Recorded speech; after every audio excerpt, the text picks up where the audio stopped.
hice una actualización de mi sistema Mac y hoy día me pidió para hacer unas actualizaciones bien temprano Windows y nada, quedó ahí dando vueltita, pero ya se solucionó. Recibí el documento que me envió su colega anoche, Carolina. Entonces, nada, pero eso es del grupo 4, ¿verdad? Sí, ingeniero, buen día. Ya. Entonces, esa es la exposición que estamos recibiendo el día de hoy. Control y evaluación de los elementos del costo. Sí, ingeniero. Ok, entonces, nada, hay que empezar de una vez. Estamos con 15 minutos de retraso.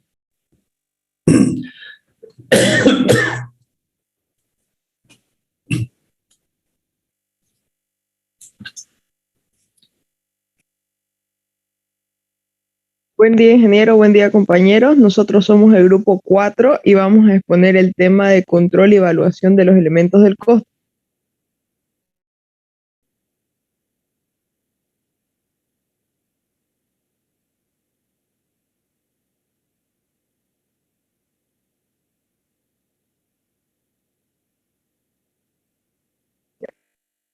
Introducción.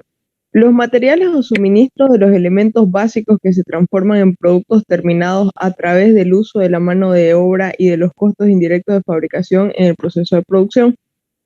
Las empresas de transformación son las que particularmente el costo de producción lo integran en materia prima directa, mano de obra directa y cargos indirectos de la fábrica. Las empresas de transformación adquieren materias primas para transformarlas física o químicamente, agregando otros materiales y una serie de recursos técnicos y humanos. Las principales áreas de la contabilidad en una empresa es la contabilidad administrativa o gerencial, que se encarga de la toma de decisiones, la contabilidad financiera, que es el director de finanzas o el controlador, que se encarga de custodiar el dinero y las inversiones, y la contabilidad de costos, que se encarga un contador de costos, realiza la evaluación de artículos de control. Uno de los objetivos de la información financiera de costos es proporcionar datos adecuados para verificar el cumplimiento de los planes y políticas establecidas para la toma de decisiones referente al costo de producción y de lo vendido, así como su integración, la selección del método de evaluación de inventarios, considerando su eficiencia y productividad para fines nacionales e internacionales.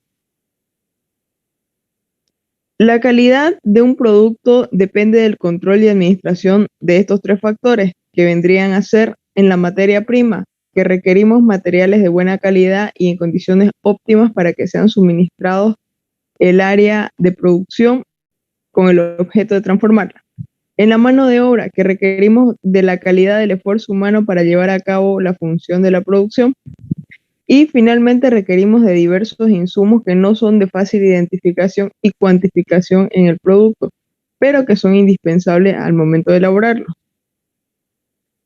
En resumen, tenemos que los valores monetarios de los insumos empleados para el proceso productivo de una industria se agrupan en tres categorías: materiales directos, mano de obra directa y gastos indirectos de producción. Cada elemento contará con su cuenta correspondiente, abriéndose una cuenta que se llamará producción en proceso, que acumulará los tres elementos del costo para después asignarlos a los diferentes volúmenes de la producción.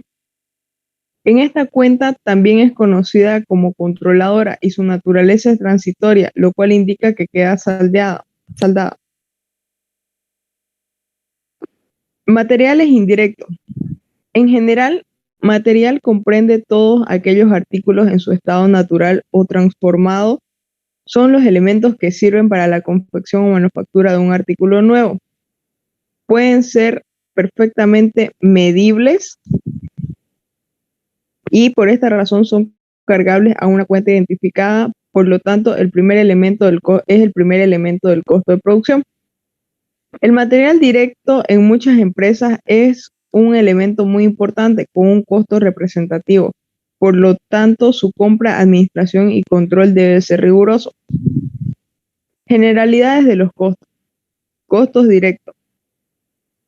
Los materiales que se consideran directos son los de fácil identificación y medición, son los que se configuran en el primer elemento del costo. En una empresa puede ser la madera en los muebles, cuero en los zapatos, telas en las prendas de vestir, alambre de cobre para los motores eléctricos, pigmentos para fabricar artículos de plástico. Los costos indirectos. Los materiales indirectos son de difícil cuantificación e identificación en el producto, motivo por el cual son considerados como parte de los costos indirectos de fábrica dentro del tercer elemento del costo de producción. Por ejemplo, los lubricantes, el papel lija, el hilo en algunas industrias, la pintura, el barniz, entre otros. Pero se incluyen dentro de los costos indirectos de la producción. El control. El proceso del control de los materiales directos se inicia propiamente desde el diseño del producto, pues con base en él se determina el consumo unitario de los materiales, así como sus costos. Después de analizar los volúmenes de producción que se ejercerán, se solicita al área de compras que adquiera las cantidades de materiales necesarios, así como para mantener existencia en el almacén al final del periodo. También se debe estudiar a los proveedores potenciales en función a la calidad, el precio, la disponibilidad y las condiciones de compra. Cuando se efectúa la adquisición, los proveedores envían sus remesas al almacén de los materiales, en donde el personal adscrito al mismo revisa las cantidades y el estado en el que se reciben. Los departamentos productivos, por su parte, solicitarán gradualmente las cantidades que requieran para sus funciones de transformación, mismas que son consideradas como salidas del almacén de materiales o también llamadas consumo o utilización de materia prima. Su registro contable se puede resumir en los siguientes puntos. Cargo a la cuenta de inventarios de materiales por el importe del inventario inicial, es decir, los valores de las existencias del periodo anterior. En segundo caso, a cargo del inventario de materiales por el importe de las compras, ya que ingresan nuevas unidades al almacén con abono a las cuentas de proveedores o efectivos según la forma de pago. El tercer punto, abono a la cuenta de inventario de materiales por el importe de las unidades enviadas a la producción con cargo a la cuenta controladora, que vendría a ser la cuenta de producción en proceso. Y por último, al comparar el movimiento deudor con el movimiento acreedor de la cuenta, el inventario de materiales se obtiene el importe del inventario final. El suministro de materiales. Los departamentos productivos solicitarán remesas de materiales para que puedan realizar sus funciones de transformación. El almacén enviará las cantidades físicas requeridas y manejará la documentación que ampare la salida. La producción genera un informe de entrada. La determinación del costo de las salidas presenta la problemática de calcular su valor exacto a partir de una diversidad de importes de entrada, es decir, las existencias del periodo anterior, que pueden ser utilizadas para la producción de este periodo, que pueden ser contar como el inventario inicial. Tienen un valor distinto de las compras de materiales que se van realizando. La cuestión consiste en determinar un valor de salida a partir de distintos valores de entrada. Derivando el problema planteado antes relativo al costo de la salida del almacén, conviene aclarar que este problema es de suma importancia porque representa los costos de los materiales procesados. Por esta razón, se debe tener mucho cuidado al calcular el importe, porque se integrará a la estructura del costo de producción.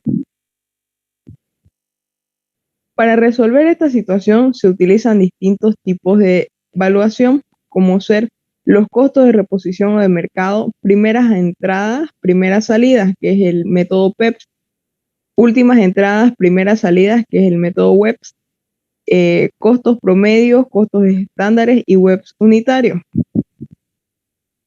Desarrollando el costo de reposición o de mercado. Consiste en el valor de las salidas de almacén de materiales al precio de reposición de los mismos. En este caso es necesario contar con la ayuda de peritos calificados. Esta técnica permite que el precio de venta pueda absorber los incrementos de compras anteriores y con valores diferentes. Es una técnica que se puede utilizar en épocas de inflación. Primeras entradas, primeras salidas, método PEPS. Es una técnica utilizada en el sistema de inventarios perpetuos para evaluar las salidas del almacén de los materiales al precio de sus primeras entradas. De esta forma, el almacén queda expresado a los precios actuales, en tanto que los envíos a la producción sean a las cifras más antiguas. El método de últimas entradas, primeras salidas, método WEPS, consiste en evaluar las salidas del almacén de materiales por los envíos de producción al precio de las últimas entradas. En este caso, las entregas al departamento productivo se realizan con cifras actualizadas, en tanto que las existencias en el almacén de materiales estén al precio más antiguo. El método de los costos promedios. Para considerar en las salidas del almacén los distintos precios de las entradas y existencias del mismo, se obtiene un promedio de dicho valor, dividiendo el saldo de la cuenta de inventario de materiales entre el total de las existencias. El método de los costos estándares. Esta técnica puede ser utilizada en épocas de estabilidad económica, es decir, cuando los precios de compra no sufren modificaciones sustanciales. Estudia el precio unitario ofrecido más acorde a los costos planeados y se aplica en el lapso de tiempo considerable, formando tratos con los proveedores por anticipado y realizando estudios científicos de consumo. Y por último, el método de los WEPS monetarios. Esta técnica también es aplicable en épocas de inflación. Consiste en actualizar las salidas del almacén mediante un índice elaborado por la propia entidad, considerando los incrementos en los valores de compra a partir de un año base para compararlos con las fechas recientes.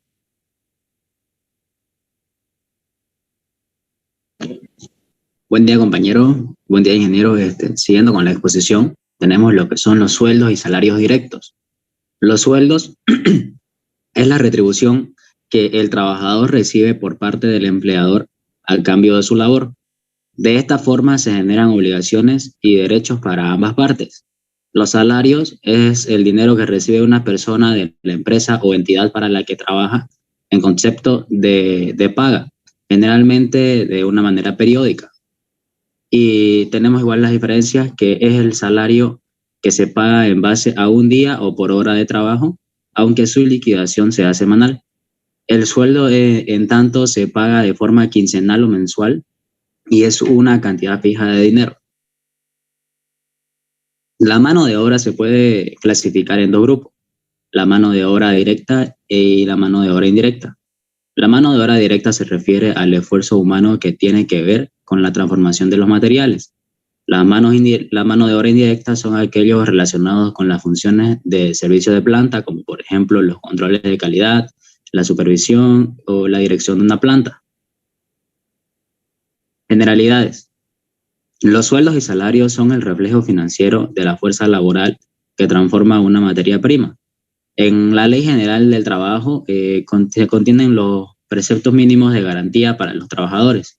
En su artículo 52 del capítulo 4 indica la remuneración o salario que percibe el empleado u obrero en pago por su trabajo. No podrá convenirse el salario inferior al mínimo cuya fijación sean los ramos de trabajo en las zonas del país. Se hará por el Ministerio del Trabajo. El salario es proporcional al trabajo, no pudiendo hacerse diferencias por sexo o nacionalidad. Los salarios se integran de las percepciones, comisiones, primas, presentaciones, habitaciones, cuotas y como otros. Su determinación se puede llevar a cabo mediante 3 procedimientos: en función al tiempo, con base en las unidades producidas o por la obra determinada. El sistema de sueldos y salarios más común es el establecido por el tiempo. Pero esto representa un problema para los sistemas de costos, ya que no se puede determinar con exactitud los productos. Debido al problema que se presenta en la determinación de los salarios con base al tiempo, hay resultados de estudios administrativos y de producción. Surgen estímulos o incentivos con el fin de tratar de vincular el esfuerzo laboral con la producción. Entre unos métodos tenemos los más comunes que existe, es el plan Hasley, el plan Taylor, el plan Gantt, el plan Rowan, el plan Emerson y el sistema de puntos videos. El plan Hasley trata de repartir los beneficios entre empresa y trabajador. Concibe un cociente de determinar el valor del tiempo ahorrado por el trabajador y que se abonará a este, que quedando otra parte en el poder de la compañía. Se le ha llamado también el plan 50-50, para significar que los beneficios obtenidos por el mejor rendimiento se dividen por partes iguales entre la empresa y el trabajador. El plan Taylor tiene base en la producción. Frederick Taylor y sus contemporáneos creían que los empleados se esforzaban más si estuvieran pagados por la cantidad de producción en lugar del día de trabajo. A esto hace referencia al pago diferencial por pieza. El plan Gantt consiste en conceder una prima determinada. Si se consigue llegar a sobrepasar la producción fijada, el salario real, una vez alcanzado los estándares, pasa a un valor superior manteniéndose así. Este sistema no pretende producciones altas y por ello se puede aplicar cuando se trate de trabajos en los que se convenga sacrificar la cantidad por la calidad, en aquellos otros en los que no se proceda a rebasar la producción fijada. El plan Rowan trata de limitar el sobreesfuerzo de los obreros, realizando con el mínimo de trabajo conseguir una prima más alta, y que hasta entonces los sistemas no señalaban ningún tope a la actividad, además de su salario base. También dispone de una prima calculada en un porcentaje sobre este salario en relación con el tiempo ahorrado. Y tenemos también el sistema de puntos videos, que está basado en el ahorro de tiempo medido por puntos, que se definen como una calidad de trabajo realizado con el descanso necesario incluido. Durante 1 minuto, un operario calificado para el puesto del rendimiento normal. La nómina. La nómina es un documento en el que se consignan los datos de los trabajadores de la entidad, su jornada, salarios bases, percepciones, presentaciones y descuentos correspondientes en un periodo específico. Este documento se encuentra la información contenida de todos los formatos del control de trabajo y de salarios. Aquí tenemos una nómina y la mecánica del sistema de información de los sueldos y salarios consiste en registrar las cuentas, el salario y salarios por aplicar de los sueldos. Los gastos indirectos. Se ha visto lo relativo a los materiales y a la mano de obra. También se ha mencionado que pueden ser directos o indirectos. En el presente apartado se analizarán los conceptos indirectos de dichos recursos conjuntamente con el empleo de la capacidad productiva que integran los gastos indirectos de producción. Generalidades. Se conoce con el nombre de gastos indirectos a las erogaciones o los pagos de carácter general que no pueden ser aplicadas de manera particular. Son los costos que no se pueden calcular con exactitud en un objeto de costos, en este caso del producto. Por lo expuesto y debido a la naturaleza de estos gastos, el costo de un producto es solo una aproximación. Los gastos indirectos constituyen el tercer elemento del costo, no identificándose su monto en forma precisa en un artículo producido, en una orden de producción o en un proceso productivo. Dificultad de cálculo de gastos indirectos. Los gastos indirectos se clasifican en 4 grupos genéricos: materiales indirectos, sueldos y salarios indirectos, utilización de la capacidad productiva, los diversos gastos de producción. Los materiales indirectos son aquellos que no se pueden rastrear en los productos que se elaboran. Por ejemplo, los litros de pintura, tornillos, cantidad de hilos, combustible, lubricante, etc. Los sueldos y salarios indirectos son el valor de los esfuerzos humanos no identificables en la elaboración de productos. Por ejemplo, los salarios de supervisión, controles de calidad, manejo de almacén, etc. El empleo de la capacidad productiva. Es calculado al interior de la organización. Está representado monetariamente en los conceptos de depreciación o renta de maquinaria, equipo o planta. La depreciación es el cargo que se realiza por el uso de activos y para recuperar su valor al final de su vida útil. Para que la depreciación del ejercicio sea directa, se deberá emplear la técnica de depreciación por unidades en lugar de la depreciación por línea recta. Si los bienes no son propiedad de la empresa, entonces el importe del arrendamiento será el que indique la capacidad productiva. Los gastos diversos de producción se refieren a conceptos como el servicio médico, previsión social, seguro. Los gastos indirectos se pueden clasificar en gastos fijos, gastos variables, gastos indirectos reales o históricos y los gastos indirectos estimados o aplicados, predeterminados. Los gastos fijos se llaman gastos fijos aquellas que son recurrentes en cuanto a su valor y tiempo, es decir, que periódicamente de manera consuetudinaria o frecuente se están realizando sea cual fuera el volumen de producción. Como tales se pueden considerar los sueldos de superintendentes, los jefes de departamento de fabricación, la renta, la depreciación en línea recta de la maquinaria, ciertas cuotas. Los gastos variables son gastos variables aquellos que se originan y cambian en función de volumen de producción, aumentando o disminuyendo según se acredite o baje la producción, por ejemplo, la luz, fuerza, combustible, lubricantes, reparaciones, gastos de mantenimiento, materiales indirectos. Los gastos indirectos reales son gastos indirectos reales o históricos aquellos que efectivamente se roban. Pueden ser cualesquiera de los vistos. Podría decirse que se identifican con lo histórico, ya que se contabilizan después de haber ocurrido el gasto. Los gastos indirectos predeterminados. Gastos indirectos estimados o aplicados predeterminados son aquellos que se originan en función de un presupuesto establecido o sobre un factor calculado de gastos indirectos, pudiendo tomarse como base unitaria para la obtención de los gastos indirectos estipulados, unidades, horas de trabajo y valores. La acumulación de gastos indirectos se efectúa en una cuenta de mayor que tenga esa denominación. Se carga por los conceptos de gastos indirectos que se erogan en efectivo y por el valor de partidas virtuales de prestación del ejercicio. Es la única cuenta de esta naturaleza que se abona en el traspaso de sus importes a la cuenta controladora de producción en proceso. Posteriormente, los gastos indirectos se asignan a los departamentos de la planta y al final a los volúmenes de producción. Se abrirán las subcuentas necesarias que detallen las cantidades de estos gastos.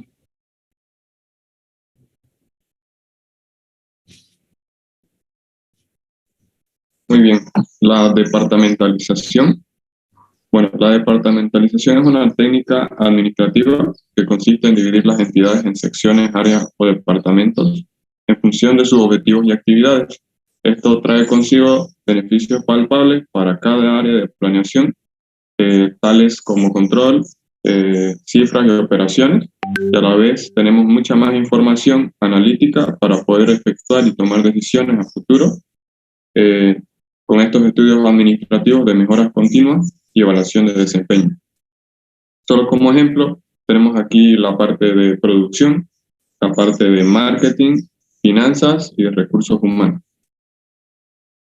La departamentalización tenemos diferentes tipos, pueden ser por funciones, por productos, por clientes, por área geográfica, por procesos, por proyectos y también matricial. Tenemos ciertas ventajas a realizar lo que es la departamentalización en alguna entidad. Por ejemplo, la empresa se estructura con base a la especialización de un trabajo, mayor eficiencia, mayor organización, lo cual permite la representación lógica de la organización de la empresa. También permite una mejor organización en la estructura de la empresa y un control más eficiente de los trabajos que se realizan. Por supuesto, hay desventajas, que puede ser la falta de colaboración, que afecta a cada objetivo de acuerdo al departamento que se le ha asignado, ya que cada departamento tiene un objetivo en específico y por lo tanto cada uno se centra en esa área. También los cambios pueden ser riesgosos porque los procesos de adaptación pueden ser muy lentos. Aquí como ejemplo, esta es la estructura organizacional de la CRE. Tenemos, por ejemplo, el Consejo de Administración, Consejo de Vigilancia, tenemos la Gerencia General, la auditoría interna, el asesoramiento legal. También tenemos lo que son las relaciones públicas, unidad de comunicación, la parte social cooperativa, la unidad de tecnología, que se divide obviamente en sistemas aislados, atención al consumidor, la parte de ingeniería, la gerencia de operaciones, la gerencia de administración y la parte de finanzas. Esto se lo puede encontrar en la página web de la CRE. Está abierto para todo, para que puedan verlo. Asignación de los gastos indirectos a los diferentes departamentos. Toda asignación de los gastos indirectos históricos a los departamentos del área productiva se realiza a través de un método que se denomina prorrateo. Para determinar los gastos indirectos a cada departamento se requiere lo siguiente: la acumulación de gastos indirectos en su cuenta correspondiente, división departamental de la planta en áreas productivas y áreas de servicio y producción, que eso lo hablamos en el anterior punto, determinación de asignación, que se puede agrupar en las siguientes bases: base valor, base tiempo y base de unidades trabajadas. La base valor distribuye los gastos en función de los recursos empleados. La base tiempo se refiere a la duración de un trabajo y su distribución proporcional. La parte de las bases unidades trabajadas, gastos indirectos distribuidos en función de las horas trabajadas. Por supuesto, también tenemos una base mixta que contiene bases de tiempo o unidades trabajadas. Las bases, la determinación de cada base lo va a determinar un especialista en costos. Debido a que las bases establecidas están en función de los departamentos, el prorrateo consta de 4 etapas: prorrateo primario, prorrateo secundario, prorrateo final y cargos recíprocos. Vamos con el prorrateo primario. Bueno, el prorrateo primario es también un concepto utilizado en el ámbito contable. Obviamente tiene otros conceptos en donde se lo utiliza en otra parte. Pero cuando hacemos referencia a ciertos costos o gastos que se reparten proporcionalmente, es decir, que el prorrateo es una distribución proporcional. Por ejemplo, cuando se reparten los costos indirectos de producción, como pueden ser la luz, el teléfono, el internet, el agua, la limpieza o el alquiler del local. ¿En qué consiste el prorrateo primario? Consiste en distribuir y acumular cargos indirectos primeramente entre los centros de producción y servicios existentes. El prorrateo primario. También podemos decir que es la aplicación de gastos indirectos de producción a cada departamento, conociéndose al final el periodo de los gastos del departamento que mayor servicio ha otorgado. Bueno, aquí como ejemplos bases para los prorrateos primarios podemos ver lo que son los materiales indirectos, que vimos que son materiales que obviamente no actúan de forma directa en la producción, pero que nos ayudan a obtener el objetivo principal: la mano de obra indirecta, la renta de las instalaciones, la energía eléctrica, el mantenimiento, las depreciaciones de máquinas e instalación. El prorrateo secundario. Se ha dejado claro que son los productos los que deben acumular los gastos indirectos. Por otro lado, son los departamentos productivos los que relacionan directamente con su transformación. Entonces, las cifras acumuladas por estos departamentos son decisivas para el prorrateo a los artículos.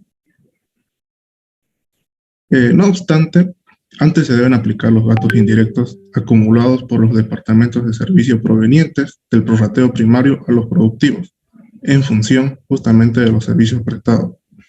A lo anterior se lo conoce como prorrateo secundario o una derrama interdepartamental. A partir de la suma del prorrateo primario más lo del prorrateo secundario, se efectúa el prorrateo final para repartir los gastos indirectos a los volúmenes de producción.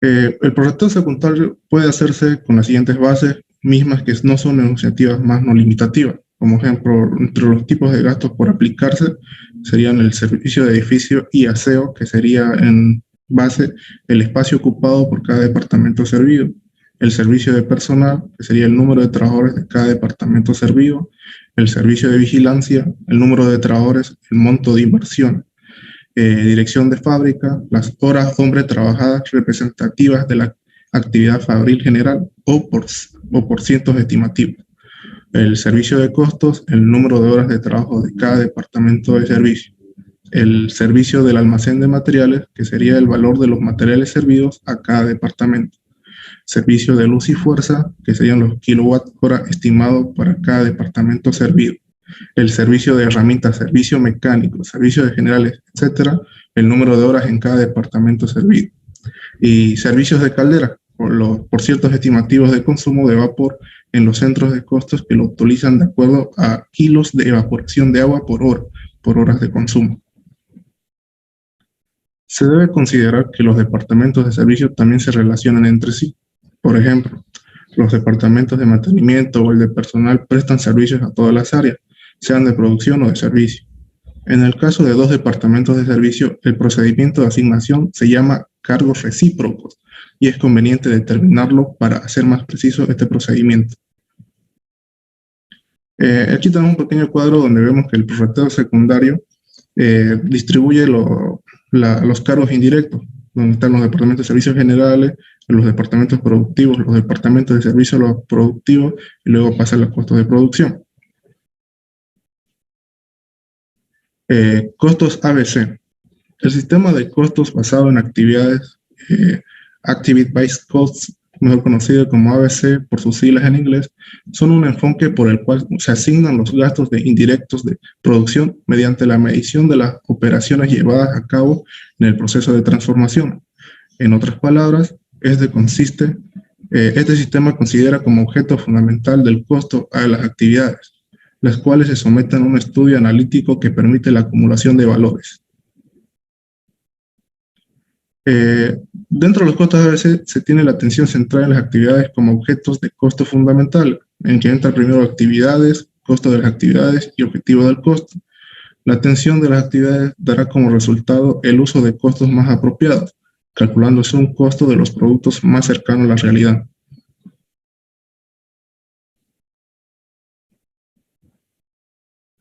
Más adelante se estudiará más a fondo este sistema. Por lo pronto, se conviene señalar que es uno de los procedimientos que trata de afinar la problemática presentada por el prorrateo con relación a las bases y a la acumulación de gastos indirectos. Y a continuación pasaremos a unos videos sobre nuestros temas.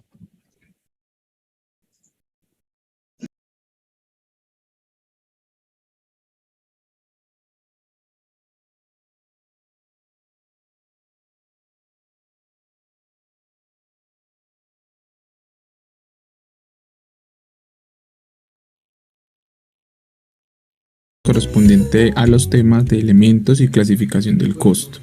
Aprenderemos a identificar los elementos del costo de manera precisa, entender el porqué de su clasificación y cómo esto nos ayuda a tomar mejores decisiones para nuestros proyectos de emprendimiento.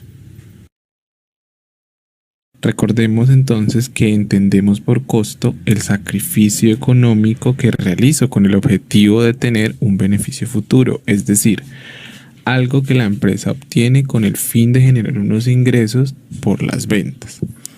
De dichos ingresos se espera que cubran los costos y se generen ganancias y utilidades. Hay tres elementos del costo. El primero, los materiales que una vez sometidos a un proceso de transformación se convierten en productos terminados. Se les llama materia prima. Pero para fabricar un producto se suele hacer uso de una amplia gama de materiales que se suele clasificar en dos: materia prima directa e indirecta. La materia prima directa hace referencia a todos los materiales que integran físicamente el producto terminado y que se puede identificar fácilmente en él. Por ejemplo, en la fabricación de una mesa, la madera es un material indispensable del producto y su costo puede clasificarse como material directo. Mientras que la materia prima indirecta son aquellos materiales que se integran físicamente al producto, pero no son fácilmente identificables dentro de él. Por ejemplo, el pegante que se utiliza para fijar las partes de la mesa, no podemos identificar este pago dentro del producto final. La mesa, por ende, entonces es una materia prima indirecta. Segundo elemento del costo sería el esfuerzo del trabajo humano que se aplica en la elaboración del producto. Eso representa la mano de obra, que también se clasifica en directa e indirecta. La mano de obra directa es el esfuerzo laboral que aplican los trabajadores que están directamente relacionados con el proceso productivo. Son imprescindibles, sea por acción manual u operando una máquina. Por ejemplo, el salario del trabajador que opera la máquina que corta la madera o el que arma la mesa. Por otro lado, la mano de obra indirecta es la parte del costo de mano de obra que no se puede razonablemente asociar con el producto terminado o que no participa estrechamente en la conversión de los materiales en producto terminado. Por ejemplo, los salarios de los trabajadores que desarrollan actividades de vigilancia de la planta de producción. Eso nos lleva al tercer elemento del costo, que es los costos indirectos de fabricación. En este elemento se incluyen los materiales indirectos, la mano de obra indirecta y los demás sacrificios económicos o pagos que surgen por la utilización de la capacidad instalada en la fábrica, llamados costos generales de fabricación. Por ejemplo, los servicios públicos de la planta de producción, seguros y depreciaciones y mantenimiento de equipo. No olvidemos que a diferencia de los gastos, los CIF están exclusivamente relacionados con la producción, así no sea directa, mientras que los gastos están más relacionados con actividades financieras de administración y ventas. Por otra parte, cuando nos referimos a la clasificación de los costos, hacemos referencia a su comportamiento dentro del proceso productivo, es decir, no es lo mismo un pago fijo y constante por el alquiler al pago por cantidad producida a cada trabajador. Pero se preguntarán, ¿para qué es importante todo este nivel de detalle o clasificación de los costos?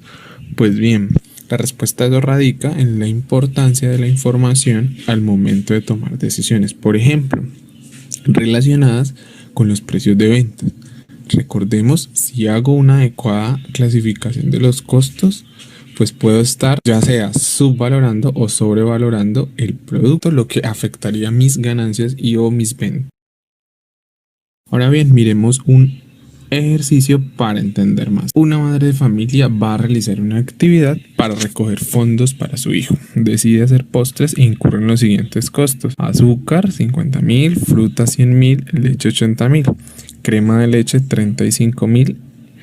El pago por su día elaborando el postre 30.000. Igualmente, el servicio de gas y energía se le incrementaron 10.000 y 20.000 respectivamente. Si produjo 100 postres, ¿cuál es el costo total de la producción? ¿Cuál es el costo unitario por cada elemento del costo? ¿Cuál es el costo unitario del postre? Estas serían las preguntas. Iniciemos entonces por hacer la clasificación de los costos. El azúcar sería una materia prima directa, porque de lo contrario me quedaría un postre sin sabor. Luego es un material esencial. Igualmente la fruta, la leche son vitales, entonces sin las cuales la textura, el sabor y la esencia misma de un postre pues no se verían afectadas. Ahora ese pago por día laborado sería la mano de obra directa, porque sin su esfuerzo no podríamos elaborar el producto. Y por último, ese aumento en los servicios públicos que según el planteamiento se debe a la elaboración de postres. Ahora bien, empecemos por responder cuál es el costo de producción. Como pueden ver, este primer dato sale de la suma de todos los costos asumidos en la elaboración, que cuando sumamos nos da en este caso 325.000. Por otra parte, nos piden el costo unitario por cada elemento del costo. Entonces debemos asumir los costos dentro de cada elemento. Como pueden ver, tenemos que la materia prima con estos materiales, azúcar, fruta, leche y crema de leche, nos da un total de costo de materia prima directa de 265.000. Y con estos materiales logramos producir 100 postres. Entonces, para hallar el costo unitario de materia prima directa, simplemente divido el costo total, es decir, 265 sobre las unidades, para en este caso un costo unitario por materia prima directa de 2.650.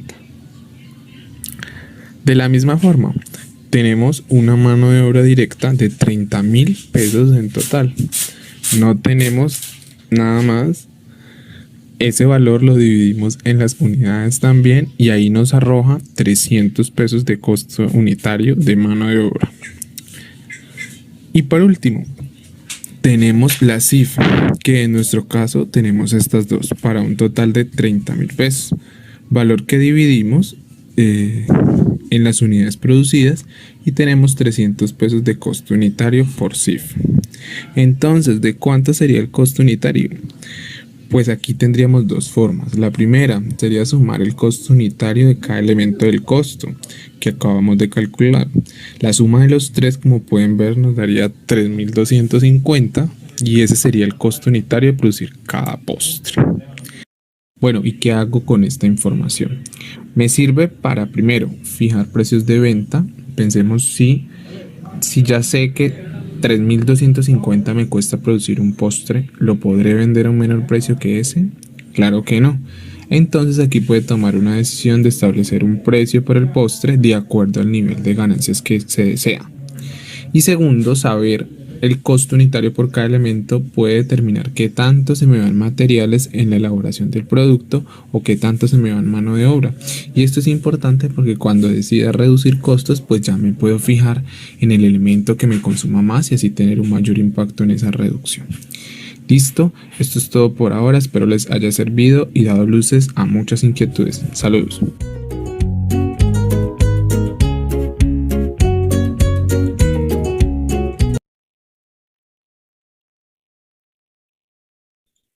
Esta es la parte de la interpretación del nómino.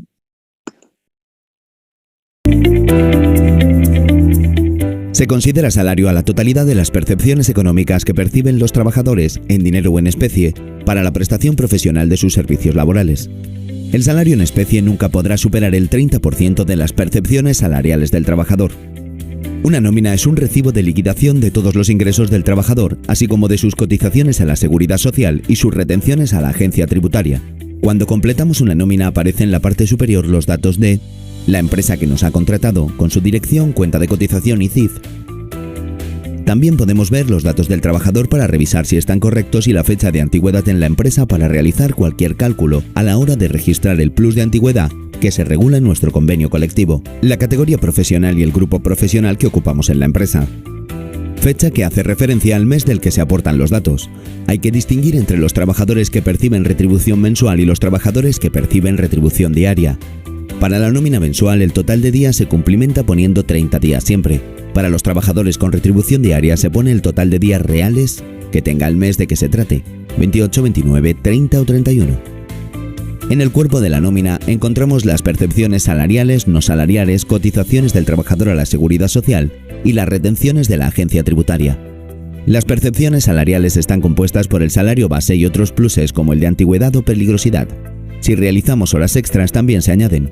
Podemos poner la paga extra entera o en caso de pagarla prorrateada, cada mes indicaremos el importe que corresponda. La prorrata de pagas extras se puede calcular de dos formas. La prorrata de pagas extras mensual se calcula con el importe mensual, por ejemplo, con 1.000 euros de salario base y antigüedad por el número de pagas que suele ser 2, entre 12 meses. Nos dará el importe de prorrata de pagas extras mensual. La prorrata de pagas extras diaria sería el importe diario, por ejemplo, de 35 euros que se paga al día de salario base y antigüedad, por 28 días si fuera febrero, por 2 pagas, entre 365 días reales que tiene el año. Esto nos da el importe de la prorrata de pagas extras mensual. Dentro de las percepciones no salariales están, por ejemplo, el importe de dietas, plus de locomoción, distancia, prendas de trabajo, etc. La legislación nos determina si cotiza, si no lo hace o si solo cotiza una parte de estos importes. Estos también podrán tributar enteros, no tributar o tributar en parte.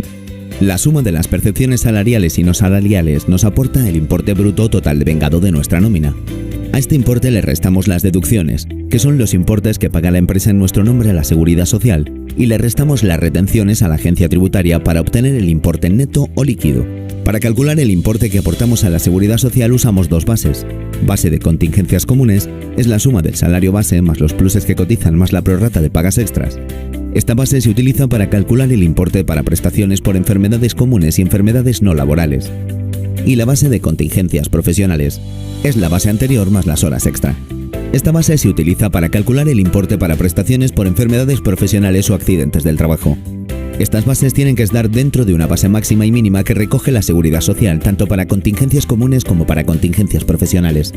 A estas bases le aplicamos unos porcentajes para realizar el cálculo de nuestras aportaciones a la seguridad social.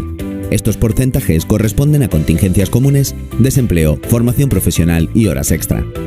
La suma de estas cantidades nos da el importe total a pagar a la seguridad social. Para calcular el importe de la retención que aportamos a la agencia tributaria, tenemos que calcular otras bases según la ley del IRPF y aplicar un porcentaje determinado. Si este porcentaje es inferior al que determina la agencia tributaria, puede ocurrir que cuando realicemos nuestra declaración de la renta nos salga a pagar un importe. Mientras que si está calculada correctamente el porcentaje de IRPF, lo habitual es que nos salga a devolver un pequeño importe en nuestra declaración, por lo que es importante asegurarnos de que nuestro porcentaje en la nómina sea correcto e informar a la empresa de cualquier incidencia para que nos lo puedan corregir a tiempo.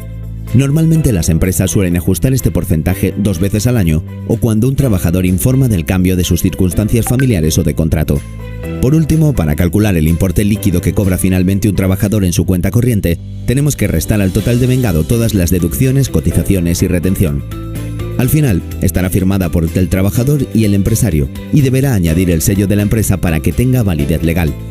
De otra parte, el empresario pagará también otras cotizaciones por el trabajador, similar a las que el trabajador paga en su nómina, por contingencias comunes, desempleo, formación profesional y horas extras.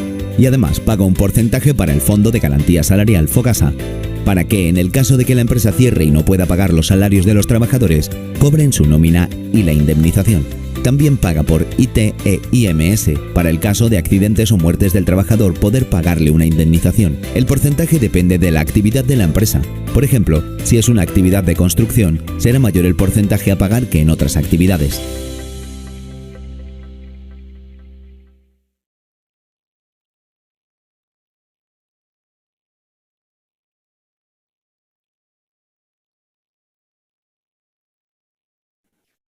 Esta parte es de prorrateo, de costos indirectos y prorrateo primario.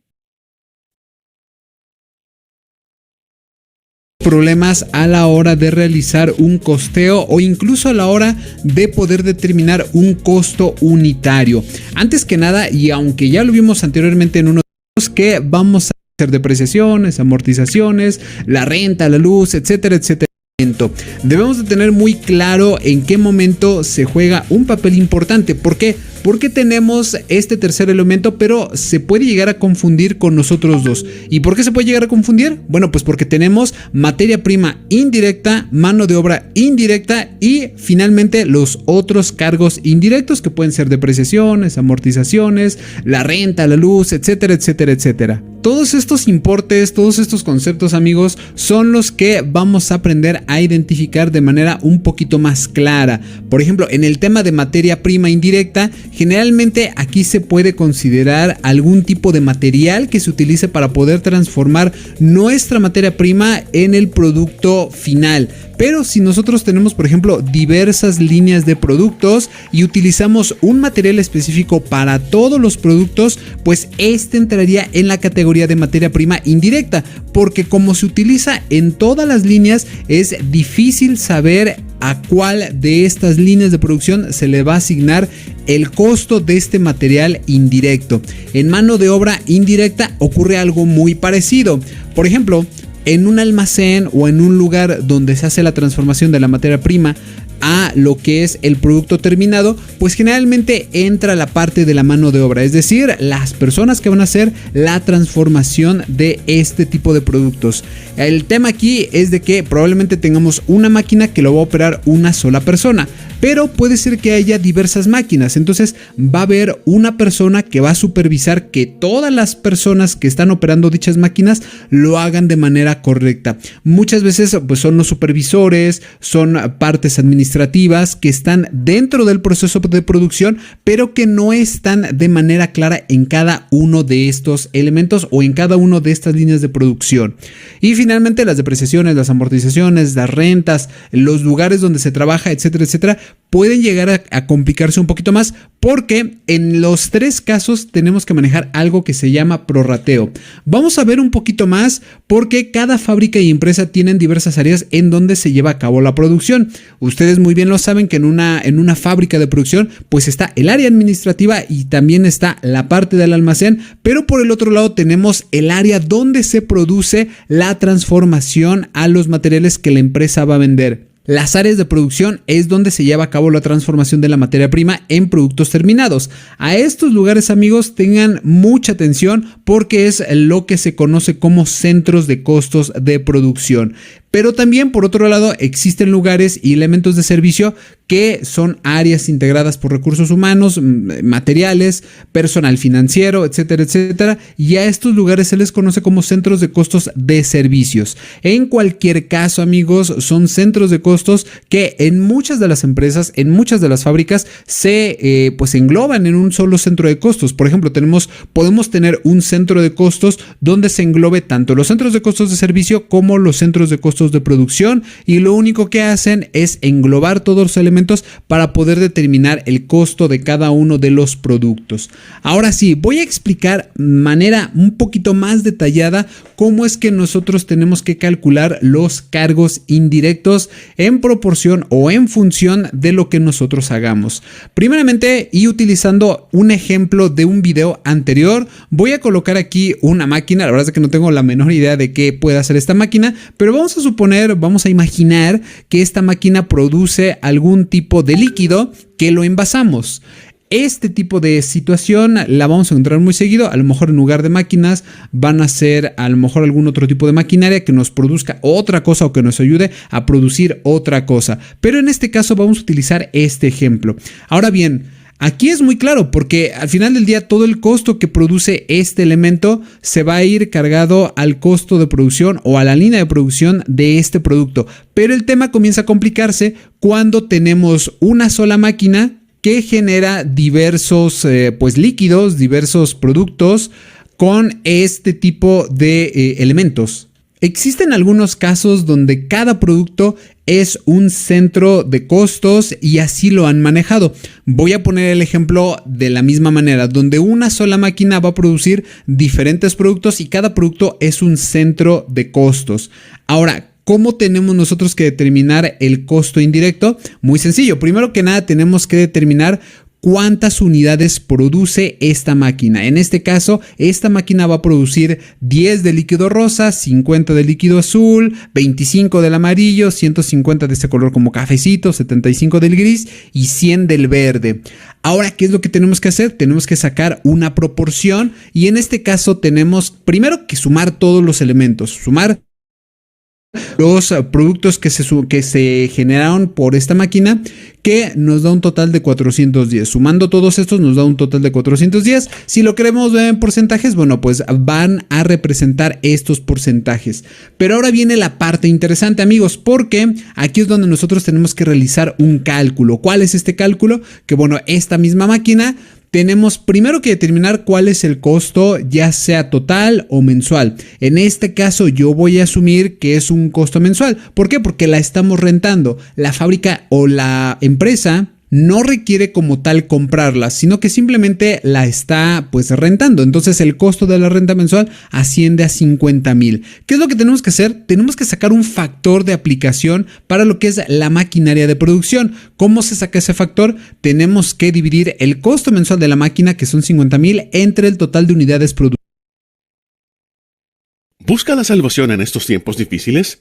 Bueno, olvídese de las acciones, los bienes raíces, las producidas. El importe son 50,000 entre 410 y nos va a dar un factor de 121.95. ¿Qué tenemos que hacer con este factor? Pues muy sencillo, tenemos ahora sí que llevar a cabo de estos 50,000 pesos, cuánto le corresponde a cada uno de estos centros de producción. Por ejemplo, cuánto le tenemos que cargar al líquido número 1, al líquido número 2 y así sucesivamente. Para eso tenemos que hacerlo mediante una tabla con este factor que nosotros acabamos de calcular. ¿Cuál tendría que ser esta tabla? Bueno, tendría que ser la siguiente, donde el centro de costos C1, 2, 3, 4, 5 y 6 multiplicando el factor que es 121.95 por el número de unidades producidas. Amigos, aquí es la parte sensible donde ustedes tienen que poner bastante y mucha atención. ¿Por qué? Porque cuando nosotros multiplicamos 10 por 121.95 nos va a arrojar que el importe de estos 50,000 pesos que le corresponde por haber producido 10 unidades de este líquido es de 1,219.51, y así con cada uno de los productos, de tal suerte que cuando sumamos todos estos importes nos va a dar un total de 50,000, el importe que nos cuesta la máquina 50,000 pesos. Esto quiere decir que a esta máquina le cuesta 1,219.51 producir 10 unidades de líquido rosa, 6,097 por hacer 50 unidades del siguiente líquido, y así sucesivamente, amigos. Esta es una manera en cómo puede hacerse el prorrateo de cargos indirectos en función del número de unidades producidas. Ese ha sido un ejemplo. Lo voy a cortar porque es demasiado largo el video. Ahora lo voy a mostrar otro video.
Bueno, ingeniero, ese fue la parte de los videos. Ahí concluye nuestra exposición. Ya, en un comentario para el grupo, han tenido tiempo de sobra para pulir sus videos. Estos dos últimos videos, puro bulla. Como decía un amigo medio ordinario en su dicho de San Ignacio de Velasco, puro pedo y nada de puchi, decía el Camba. Los dos primeros videos sí, digamos, pero estos últimos, nada. No utilicen videos de YouTube que tienen publicidad, porque no se ve profesional. En medio video se sale la publicidad y tiene que estar el expositor como loco tratando de saltar el anuncio. Yo les había dicho ya que los videos bájenlos Para que no quede pesado, me lo mandan por un enlace a Google Drive, pero el video bajado, videos más profesionales, o sea, un video bajado que lo ponen de inicio a fin y no está en esas improvisaciones. Han tenido 10 días de paro, 10 días que no tuvieron clase, no tuvieron examen, no tuvieron nada, o casi nada. No sé si hay alguien que rompió la regla, pero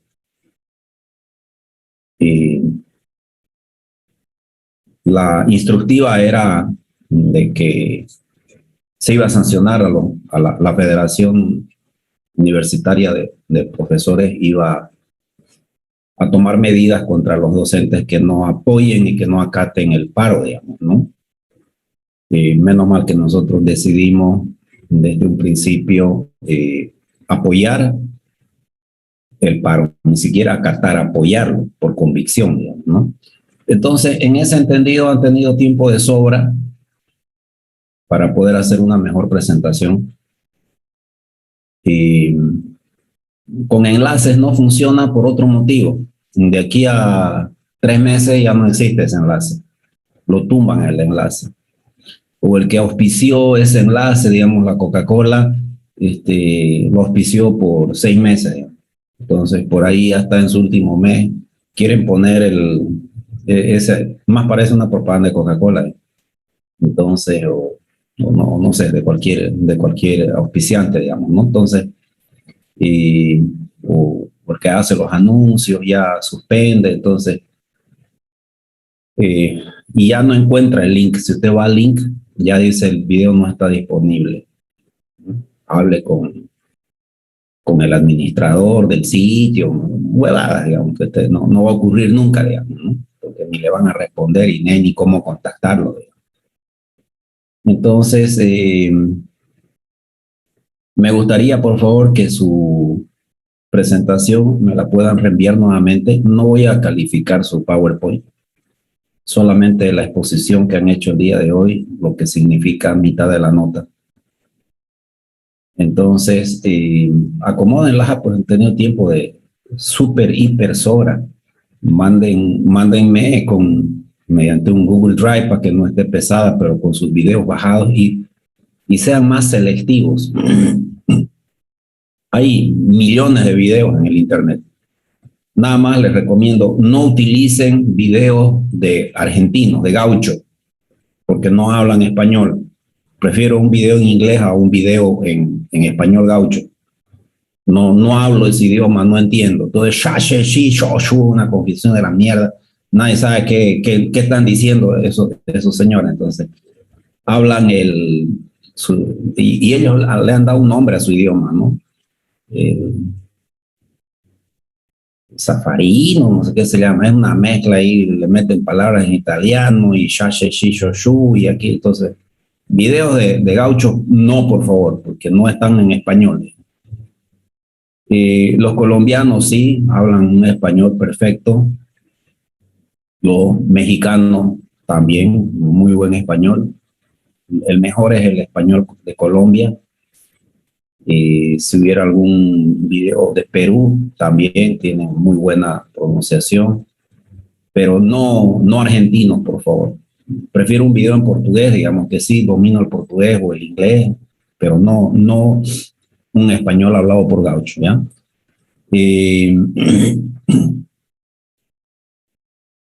Está bien, digamos, la presentación está bien. Pudieron hablar un poquito sobre el fenómeno de los componentes que está ocurriendo ahorita. No hay chips, no hay materia prima en el mundo de la electrónica, no hay materia prima. Entonces, está terrible, digamos. No hay iPhones, no hay iPads, no hay... Está una locura. Ahora que se acerca el Black Friday, ya están ofertando en mercado negro los iPhone 13, digamos. gente que lo pidió con mucha antecedencia y los venden ganándose 100, 200 dólares ahorita. Pero eso es porque las cadenas de suministro de materia prima han fallado. Y también las cadenas de suministro de producto elaborado. Una vez ustedes han hablado del valor agregado que se le da a una materia prima transformándolo en un producto terminado. Los productos terminados tampoco pueden salir a destino, no hay contenedores. Y esto es un efecto colateral del COVID. O sea, el COVID nos sigue golpeando también en estos aspectos de la cadena de suministro. No hay contenedores. Y todo esto ha ocurrido porque durante la pandemia y durante la cuarentena se han despedido choferes de camiones, cientos, miles de choferes de camiones se han despedido. Operadores en puertos se han despedido miles porque no había carga para descargar ni cargar. Entonces se han despedido miles. Consecuentemente, ahorita no hay quien cargue o descargue un buque.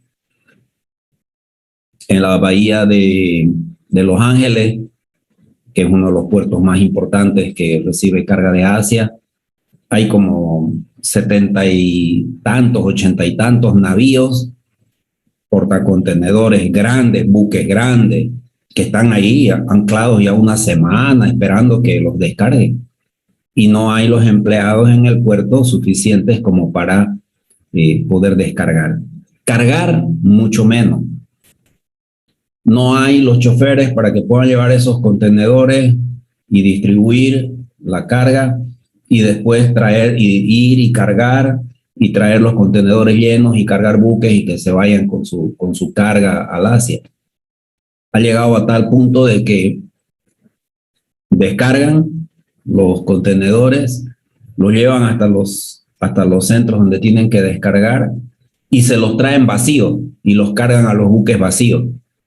Ya están saltando esa etapa de hacer el loading de los contenedores para que se vayan de regreso al Asia llevando carga. Nada, se lo están llevando vacío. Imagínense lo que cuesta llevar un contenedor vacío. Pero aún así, para ellos es más lucrativo recogerse los contenedores vacíos y no esperar que los estén yendo a las industrias y los carguen y que no hay camión y que aquí, que allá, nada. Se lo están llevando vacío. A ellos les interesa cargar lo que tienen que cargar en el Asia y volverlos a traer y descargar. Y se están llevando vacíos los contenedores. Las fábricas de contenedores como tales también están en muy mala forma. Su producción ha caído porque han botado mucha gente. No tienen soldadores, no tienen metalmecánicos, no tienen... Y están locos tratando de contratar y de recuperar a esa gente. Imposible, ya tiene otro trabajo o decidieron abrir su negocio de hamburguesa o que sea, cualquier emprendimiento propio. Y dicen, bueno, estos pendejos, cuando las papas queman me botan, me muero de hambre, entonces yo no vuelvo ahí, digamos, ya tengo mi venta de panchitos y con eso gano lo mismo o más todavía y es mío y eso no va a parar, digamos, ¿no?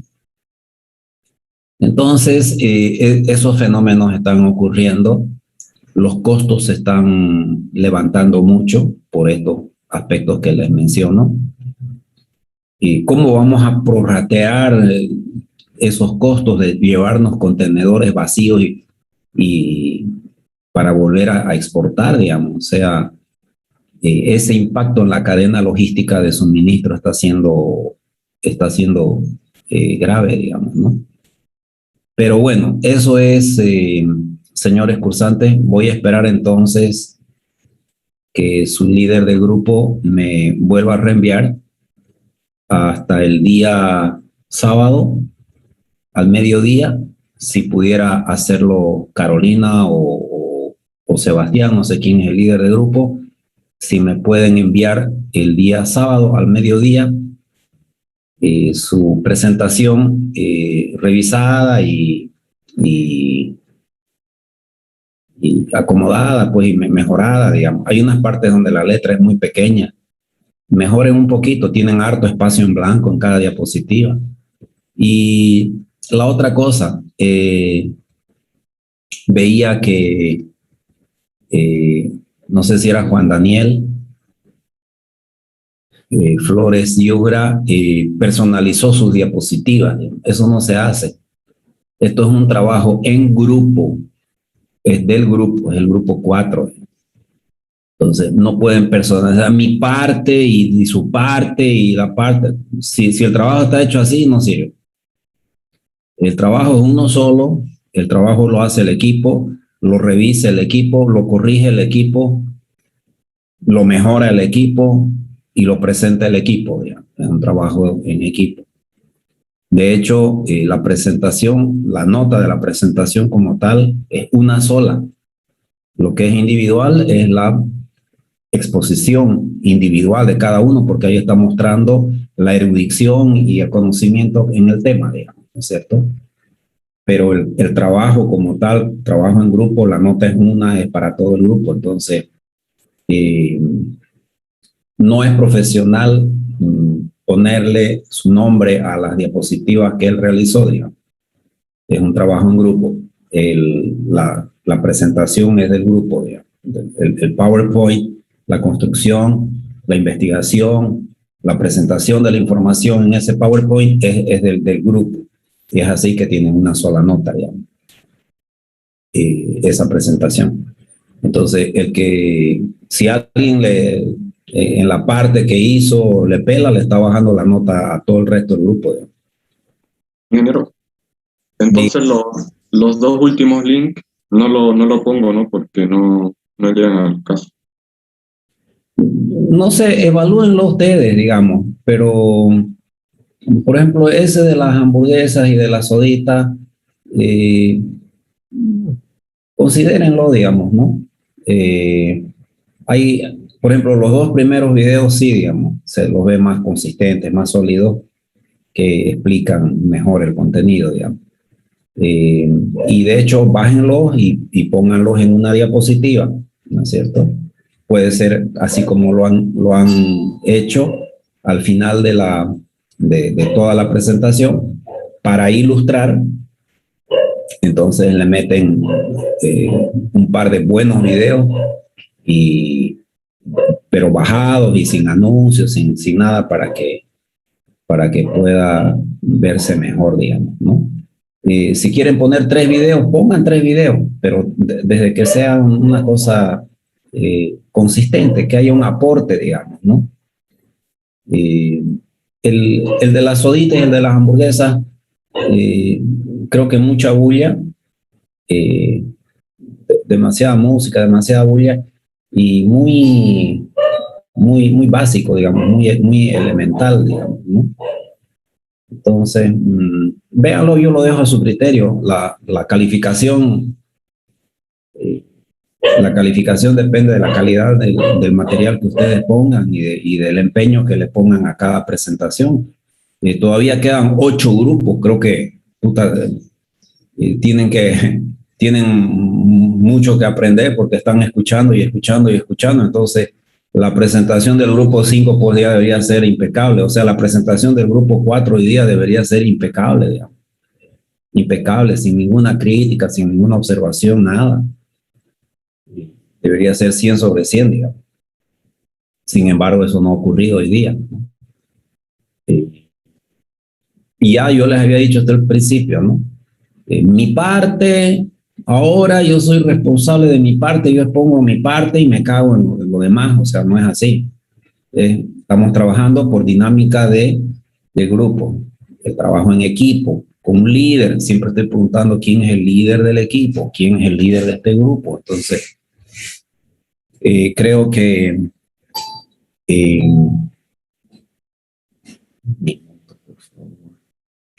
toca la puerta.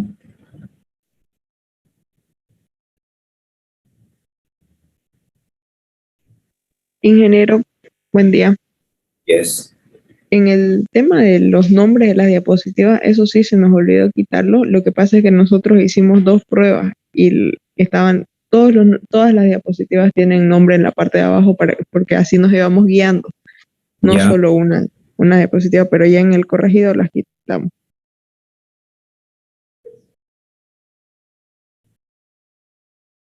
Denme un minuto, por favor. Mi empleada está tocando el timbre afuera, no hay quien le abra. La otra persona ha desaparecido. Un minuto, por favor, enseguida estoy con usted. Ah, bueno, ahí está saliendo ya. Puta, qué problema.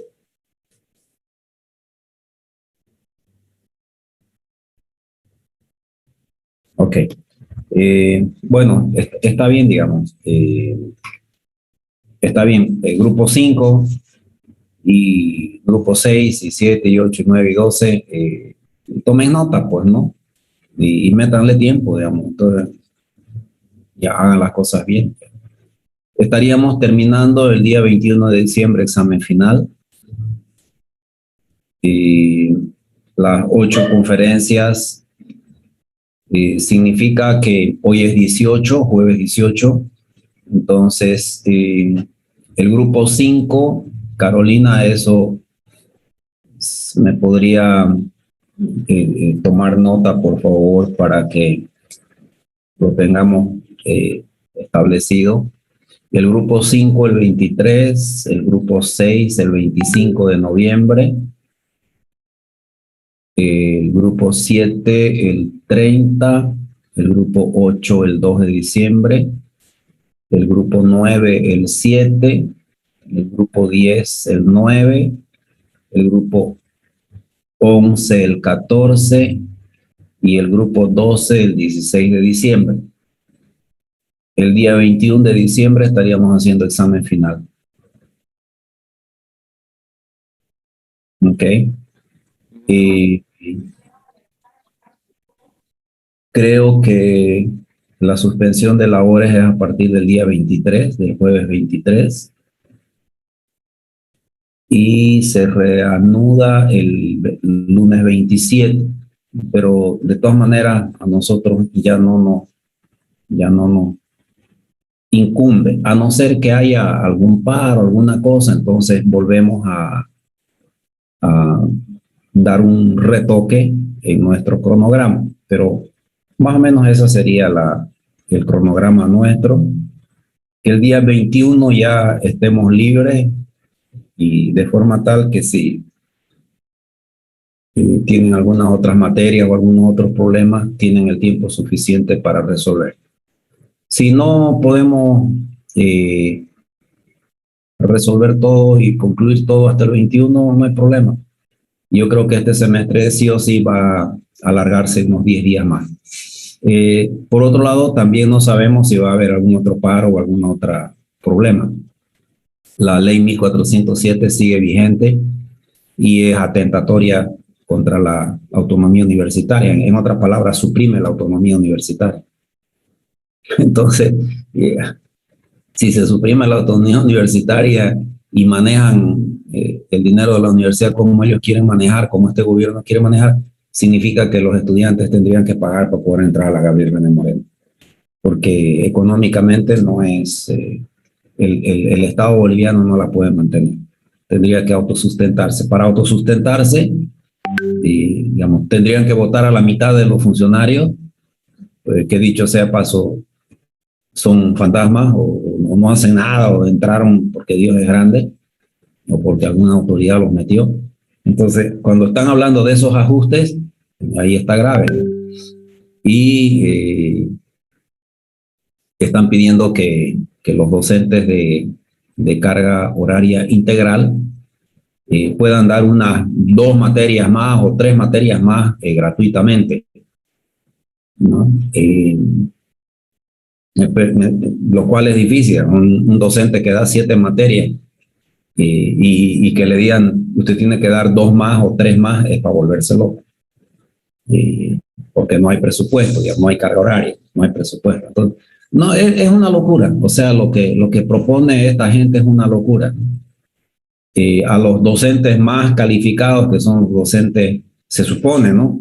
Por lógica, un docente mientras más viejo, tiene más experiencia, tiene más maestrías, tiene doctorado, en fin. Entonces, a esa gente quieren liquidarla y quieren meter militantes de su gobierno, de su partido, jóvenes, aunque no sepan nada, pero quieren copar, digamos, los espacios con fines políticos.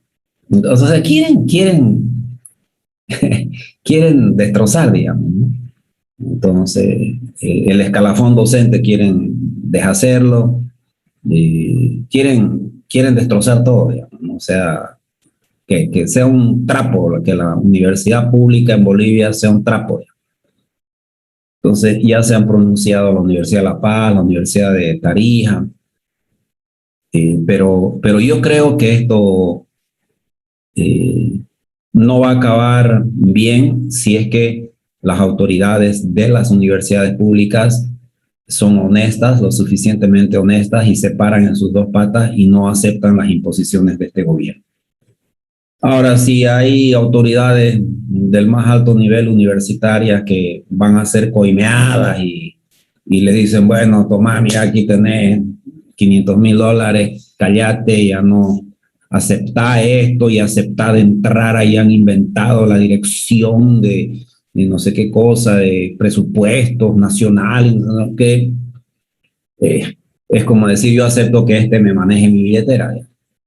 Entonces, pero bueno, estamos viendo que en Bolivia es posible comprar las conciencias, cada uno tiene su precio, y si eso llega a pasar, entonces el sistema estatal universitario boliviano deja de existir. Entonces va a subir un gobernante y va a hacer lo que le dé la gana. Ahora, no sé cómo va a reaccionar el sindicato, porque al final del día hay leyes que garantizan la estabilidad laboral.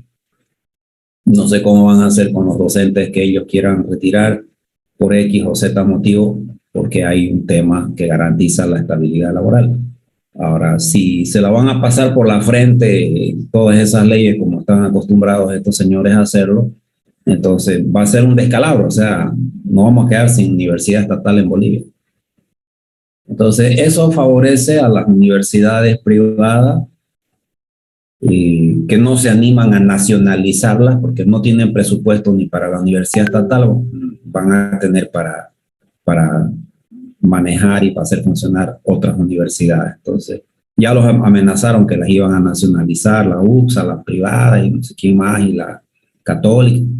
No tienen la plata ni para el sistema público, entonces mucho menos para hacerse cargo de otras universidades. Claro que ellos dicen, no, nosotros nos hacemos cargo, pero que sigan con su mismo modelo de autosostenibilidad. Entonces, bueno, ahí es otro el baile, digamos, ¿no? No sé cuánto pueda costar el predio de la UPSA, cuántos millones de dólares, digamos, cómo van a hacer van a incautarlo, van a nacionalizarlo, no sé qué modelo podrían aplicar ahí para seguir. Y van a continuar cobrando, ¿no? Porque si no tienen el presupuesto para... Y parece que ahí es donde dicen, entonces, el modelo de la universidad actualmente pública y gratuita también lo vamos a hacer pagado, para que todas las universidades sean pagadas, sean autosostenibles. Pero yo veo que se están metiendo en camisa de 11 varas. O sea, veo que hay unos tipos irresponsables ahí. Y qué mierda, que en su puta vida no han vendido ni picolés, digamos. No han tenido un negocio de vender bolos, digamos. No han tenido su conservadorita con 20 bolos y han salido a vender y han sabido manejar la plata de los 20 bolos. Entonces, se meten a hacer barbaridades, pues, ¿no? Como ese señor Almaraz, había un ministro Almaraz que era guerrillero y que era no sé qué más, y que, puta, se fue al Chaco a quitarle su propiedad a un señor Larson, la deshizo, una propiedad zanga, una propiedad totalmente industrializada, mecanizada, generaba empleo, les daba hospital privado y escuela privada para los hijos de sus trabajadores y para sus trabajadores, o sea, un modelo ejemplar. El señor se llamaba Ronald Larson. Apareció este bellaco del tal Almaraz y fue y nacionalizó su propiedad, le quitó, no sé qué hicieron en el gobierno de Evo Morales. pero la deshicieron una propiedad que era un polo de desarrollo. Ya, ¿dónde está el señor Almaraz? No sé. ¿Cuál fue el resultado? Destrucción, desolación, abandono. ¿Dónde está el señor Larson? Muerto, porque tuvo tanta pena y tanto trabajo de toda su vida, su propiedad, y que se la quiten y que le hagan todos esos abusos. Se murió el señor. Le vino un cáncer de pena, digamos, de la parte emocional, y ahí está muerto el propietario. Entonces, terrible, ¿no? Terrible los resultados. Está bien, señores cursantes. Entonces, yo les rogaría, por favor, a los líderes de este grupo, hasta el día sábado al mediodía, a mi dirección de correo electrónico de Hotmail, que me lo pudieran enviar el enlace. Pueden hacerlo con un Google Drive si está muy pesado. Y mejórenle un poquito la presentación entera. Sí, ingeniero, se va a mejorar en todo sentido. Lo que puedan aumentarle de tamaño de letra, hay unas partes que están las diapositivas prácticamente vacías, en blanco, mejórenle el tamaño de letra, o sea, pónganle un poquito de empeño, pues mierda, en 10 días, yo creo que todos los grupos en estos 10 días tienen su presentación que está un chupete, digamos, que está una cosa espectacular, profesional, digamos. Entonces, pero bueno, eso es, señores cursantes. Felicitarlos de todas maneras por la investigación, por la presentación, y nada más pedirles el favor que, a fin de que puedan tener su nota completa, el día sábado al mediodía yo estaría esperando ese trabajo para poder adjudicar la nota y que tengan ya la nota completa. Ojo que esto vale un parcial, entonces es una nota importante, no es como para despreciarla, digamos, ¿no? Un poquito la metodología y la hermenéutica, estamos uniendo lo útil a lo agradable, que haya un proceso de enseñanza-aprendizaje, tratar de que sea lo más didáctico posible, que sea lo más dinámico posible, ¿no es cierto? Y que al mismo tiempo se les pueda adjudicar una buena nota y que pueda ayudarle a mejorar su PPA. Y si eso hacen en todas las materias, pues van a estar saliendo con un buen PPA o van a estar mejorando su PPA. Creo que en una gran mayoría han tenido problemas, no se han preocupado lo suficiente con su PPA o el grado de dificultad que le han puesto a las materias ciertos docentes han hecho con que su PPA en términos generales sea bajo. Y eso es una mala política, porque para conseguir trabajos, para conseguir becas de posgrado, el PPA es la tarjeta de presentación, digamos. Entonces, por lo menos en estos últimos materias, traten de mejorar ese PPA. Creo que si en unas 5, 7, 10 últimas materias pueden mejorar el PPA con notas arriba de 80, 90, entonces puede más o menos compensar y puede mejorar en algo. Ok, señores cursantes, que tengan muy buenos días, y entonces el día martes nos estaremos encontrando con el grupo 5 y pedirles disculpas por el retraso. Hoy día de nada sirvió que yo estuve 7 menos 20 y puta, mi Windows estaba ahí, espere que estamos arreglando no sé qué, y nada, y que es muy raro porque mi Windows y todo mi software es pagado, y no sé, quizás